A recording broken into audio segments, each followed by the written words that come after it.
We are finishing up our strawberry pies here in the kitchen. It smells so good. The crust and this. Good, yes. We pulled our crust out of the oven. This was just our store-bought pie crust, and we just poked holes in the bottom, and we baked it at 400 degrees for about 9 to 11 minutes, just until it, got a little brown, and we let it cool down a little bit. And now, placing the strawberries in there, I sliced up 2 pounds of strawberries, which is just 2 packages. Okay. And you are whisking the filling. That's right. And that was our 1.5 cups of hot water, and it thickened with 3 tablespoons of cornstarch. We had a cup of sugar in there, and also 5 drops of food coloring. We brought that to a simmer and let it thicken up, and then we added 1 3-ounce box of strawberry jello. So that's super simple. It came together in a flash. And now, once I put these strawberries in here, and like I said, this recipe makes 2 pies, which is awesome. So you can keep them both, give them both away, take them both somewhere, and you just layer in the strawberries. This would be good for the kids to help out with too. Yeah, absolutely. And we were talking about people being overachievers if they make their own crust. You actually are an overachiever today because you didn't make your own crust, but you made your own whipped cream. Yes, I did. We made our own whipped cream. So now that's about half the strawberries. Okay. So you want to pour half of that you just pour it over, and you pour it over hot. So I'm putting you to the test. I know, this today. is kind of hard. I'm scared I'm going to get too much on there. Oh, there we go.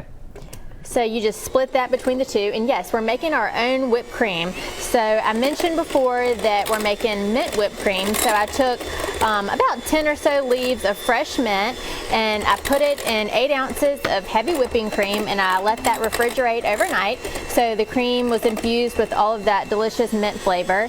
And now I just took the mint out and poured it in this bowl, and I'm just using my hand mixer to whip it up. So at this point, it's just your basic whipped cream. I'm going to flavor mine up today with a little bit of vanilla, and I'm going to sweeten it up with some powdered sugar.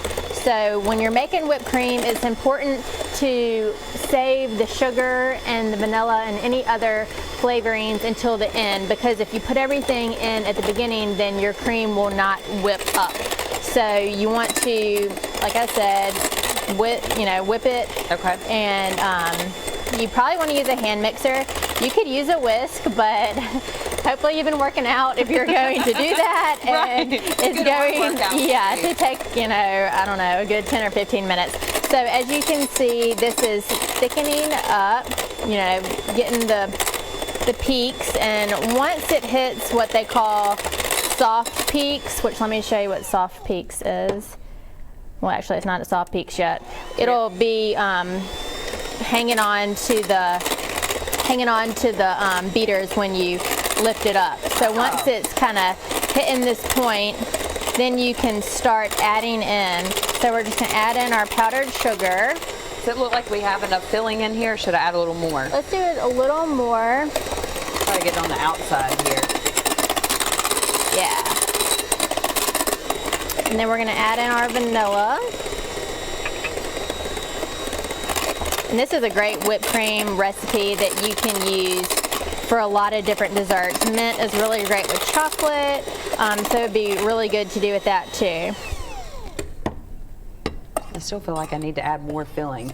Like the more filling the better, but it is about halfway. That's good. Yeah, and then you can, just use your spoon to kind of spread it out a little bit. And the great thing about this is that once you have pre-baked the shell, then the oven goes off, and once you pour this in, then you just pop it in the refrigerator, and it's going to set in the refrigerator. So you can kind of like use some of the sauce that's in there and kind of just you make it look a lot prettier like that. Lucy. No, you did perfect. So now we're just going to pop these in the refrigerator overnight, and they're going to be set and ready to go. All right, and all they do for the whipped cream, do they need to let it set as well until it's time to put on?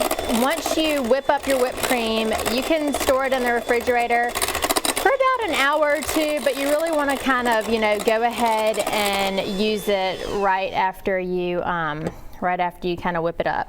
So now it is ready to go. All right, you guys can check this recipe out online. Again, very easy to make, makes a bunch as well. So for those summer weekends coming up, 4th of July weekend coming up, this would be the perfect dessert for that. You could add a few blueberries to be red, white, and blue. Definitely, it'd be perfect. Check out that recipe online, foxntv.com, also on the Greer's website as well. Thank you, Lucy. Thank you.